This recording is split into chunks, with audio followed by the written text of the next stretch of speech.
जय हिंद, जय भारत। मैं रेबल सदानंद पति इस वक्त पश्चिम बंगाल के दौरे में और पश्चिम बंगाल की वीर धरती में मैं आ चुका हूं और इस वक्त बहुत सारी बातें हैं जो लोगों के बीच होनी चाहिए। वक्त है ये जानना चाहिए कि गोदी मीडिया, वक्त है ये जानना चाहिए कि जिन राज्यों में चुनाव है उन तमाम राज्यों में एक ही दिन में चुनाव हो रहे हैं, लेकिन केवल पश्चिम बंगाल एक ऐसा शहर है जिसमें अलग अलग ऐसा राज्य है जहां अलग अलग चरणों में अलग अलग शहरों के चुनाव किए जा रहे हैं। आखिर ऐसा क्यों हो रहा है ये जानना हमारे लिए बहुत जरूरी है। लेकिन पहले मैं एक बात बताना चाहूंगा कि आज मुंबई की फिल्म इंडस्ट्री पे एक बड़ा अटैक, अनुराग कश्यप जो कि बीजेपी के अगेंस्ट बहुत प्रखर होकर बोलते हैं, मोदी सरकार के अगेंस्ट बहुत प्रखर होकर बोलते हैं, और इनके साथ तापसी पन्नू जो कि बहुत बड़ी अदाकारा है, बहुत ही रिनाउंड मूवीज जिन्होंने दिए हैं। बेबी मूवी आपने इनकी देखी होगी, बहुत सारी मूवीज है इनके एंड अवार्डेड मूवीज है जहां लोगों ने पिंक तो लड़कियों के लिए एक ऐसी मूवी थी जो आज भी हमें झकझोर करते थे, नीचे बोलिए, झकझोर देती है। तापसी पन्नू के भी यहां इनकम टैक्स के रेड पूरी जो आप लगा लें, महागढ़ी पंचायत जो है महाराष्ट्र में, सबने ये प्रश्न उठाया कि जो भी सरकार के विरुद्ध अपनी आवाज को बुलंद करने का प्रयास करती है, आज सरकार कहीं ना कहीं उसे दबाने की कोशिश कर रही है। मेरे पीछे का बोर्ड आप देख सकते हैं, मुर्शिदाबाद जिला परिषद। मैं आपको बताना चाहूंगा इस वक्त बंगाल में सुबह की ही यात्रा थी मेरी, अर्ली मॉर्निंग की यात्रा से मैं आया हूं और मैं यहाँ के स्थानीय क्षेत्रों में अपनी पूरी टीम के साथ हूं। एक एक चीज आपको बताऊंगा और बताना चाहूंगा कि आज दिल्ली में एसएससी जीडी के बच्चों को, एसएससी जीडी 2018 के जो बच्चे हैं उनको गिरफ्तार करके राजेंद्र नगर थाने में ले गया और वो अरेस्ट किए गए। और वो इसलिए अरेस्ट किए गए क्योंकि वो अपना वर्दी मांग रहे थे, अपनी जॉब्स मांग रहे थे। 1.25 लाख बच्चे हैं जिन्होंने एसएससी जीडी का मेडिकल टेस्ट क्लियर किया था, फिजिकल टेस्ट। आज दिल्ली में उनको गिरफ्तार किया गया है।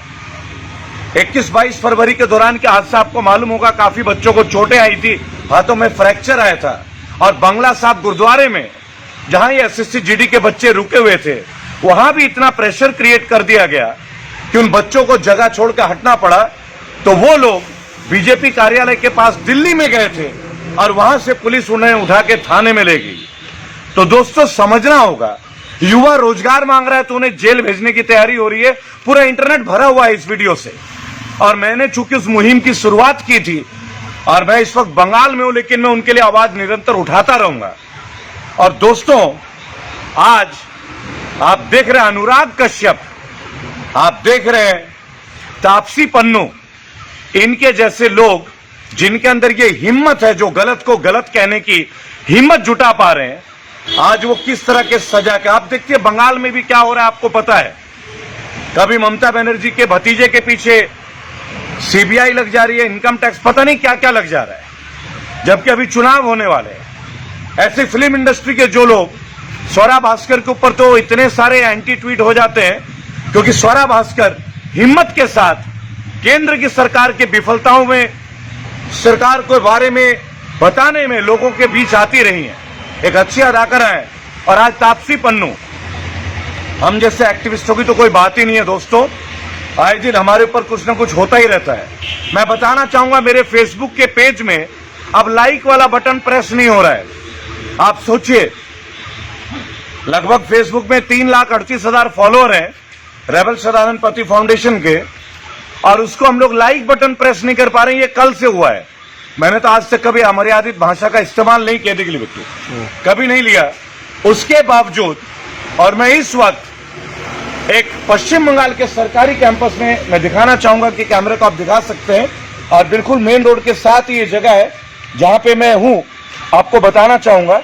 और पुनः मैं आपको बताना चाहूंगा मुर्शिदाबाद जिला परिषद कल्चर एंड टूरिस्ट हब जहां मैं आज हूं, और मैं रिमोट एरिया में, ये बहुत रिमोट एरिया के पास की चीजें हैं। और इंटरनेट की बहाल में आपको क्या बताऊं क्या कंडीशन है। लेकिन आज बात होगी उन लोगों के बारे में जो सरकार के ऊपर आवाज उठाते हैं, तो उनके ऊपर सरकार तरह तरह के कुछ ना कुछ कार्य करते रहती है। मेरे पेज पे, हमारे जो फेसबुक पेज है उस पर अब लाइक का बटन प्रेस नहीं हो रहा दोस्तों, जहां हजारों के तादाद पे हमारे व्यूज होते हैं, लाखों के तादाद में शेयर होते हैं और मिलियंस ऑफ लोग देखते हैं। और आपको पता है कि हमने कभी भी अमर्यादित या गैर मर्यादित भाषा का प्रयोग नहीं किया। पश्चिम बंगाल का हमारा दौरा, हम सारी चीजों को कवर करेंगे। हमारी पूरी टीम आ चुकी है, और भी लोग आ रहे हैं, मेरे साथी युवा जर्नलिस्ट। मेरी आज ही कई एक्टिविस्टों से बात हुई है, पूनम पंडित से भी मेरी बात हुई थी, शूटर पूनम पंडित से, और वो भी अपनी रजामंदी मुझे दे चुकी है। उन्होंने बोला बंगाल में आने के लिए तैयार है। आज वो हरियाणा में थी। पूनम जी भी बहुत अच्छा कार्य कर रही हैं, और बंगाल के लिए हम सब एकजुट हैं। मेरा तो ये राज्य भी है, मेरे पुरखों की जो गांव जहां से मेरे दादा परदादा जन्मे, वीर बंगाल की धरती से हूं मैं भी। ये और बात है कि मैं ग्रेटर नोएडा राम राज्य में रहता हूं, और वहां पे कितना बड़ा राम राज्य वो आप देखिए। जब हाथरस में हमारी एक बहन के सामने जो छेड़खानी के केस को झेलती है, उनके सामने उनके पिता का कत्ल कर दिया जाता है, और पुलिस 3.5 घंटे बाद आती है। ये मैं नहीं कहता, ये पूरे इंटरनेट में है, वायरल उस लड़की के खुद के स्टेटमेंट है। आप देख सकते हैं, नेशनल टीवी में देख सकते हैं, आज तक में देख सकते हैं, गोदी मीडिया के अलग चैनलों में देख सकते हैं, लेकिन वो नहीं दिखाएंगे। इसे दिखाना हम जैसे जर्नलिस्टों का काम है। एक लड़की छेड़खानी की शिकार, राम राज्य, बीजेपी शासित प्रदेश उत्तर प्रदेश। अभी हमने योगी आदित्यनाथ को कल बंगाल में देखा था, उनसे उत्तर प्रदेश संभाला नहीं जा रहा है, वो बंगाल आना चाह रहे हैं। सोचिएगा, क्राइम में नंबर 1 है उत्तर प्रदेश, और वो बातें करने आते हैं बंगाल की। अभी कुछ दिन पहले हाथरस के कांड हुआ था, आप जानते हैं, मनीषा वाल्मीकि। कोई हमें बताने की जरूरत नहीं है, पुलिस ने दाह संस्कार किया। अब फिर हाथरस, उससे पहले उन्नाव, कभी लखनऊ, कभी पत्रकारों की हत्या, निर्दोष लोगों की हत्या, लाठीचार्ज। अगर वही राम राज्य आप बंगाल में चाहते हैं तो आपको सोचना पड़ेगा, क्योंकि मैं बीजेपी शासित प्रदेश में रहता हूं, मेरा आधार कार्ड भी वहीं का है, यह भी बताना चाहूंगा। और क्राइम का वहां क्या ग्राफ है, ये आप नेशनल क्राइम रिपोर्ट ब्यूरो से देख सकते हैं। तमाम गूगल को सर्च करके देख लीजिएगा।